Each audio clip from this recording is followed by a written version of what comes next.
what I'm doing on this video, I just wanted to show a technique that I've found for thinning my ribs for my cello that I'm making. And what I've gotten is this great big block of granite that comes from a granite shop that does kitchen cabinets, kitchen granite. And this is a cutout for a big sink, and they throw this stuff away usually. So what's nice is it weighs about 50 pounds. It's got a polished surface on it that's nice and flat. And I've taken some adhesive and glued a piece of sandpaper on it, and that gives me a little traction. And then what I've been doing is taking the wood down with my my big plane. And now this is the side that will be on the inside. You got to be real careful you don't chip the wood out. You got to be going the right direction. And I usually come at it at an angle like this, so that the blade is cutting it at an angle. And then when I get it down to where it's about 2 millimeters thick, I have another block of granite, weighs about 10-15 pounds. Put a handle on it, and I have some of this new sandpaper, this ProGrade Precision 3M paper.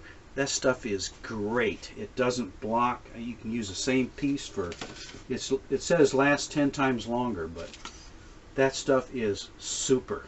That's the best sandpaper I've ever run across.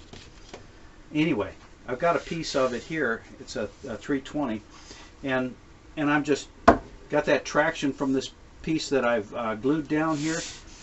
And just by running this back and forth, and you don't have to put a lot of weight on it or anything, you get the nicest, because this is a polished surface underneath this sandpaper. But when you get all you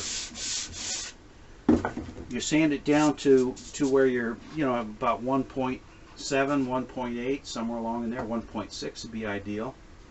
And the nice thing is that when you're done, you have such a nice surface that you can see that needle's not going to jump even 1/10 of a millimeter.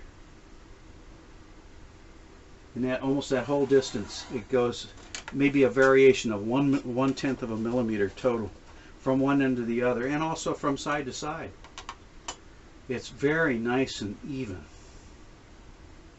I don't know if you can see the needle, but it's just barely moving. Really nice surface. Now, of course, that's the side that's going to be on the inside. I don't do that with the other side. This side, I'm just use a scraper on that. Just scrape it nice and neat, make sure there's no marks in it. And then we'll be done.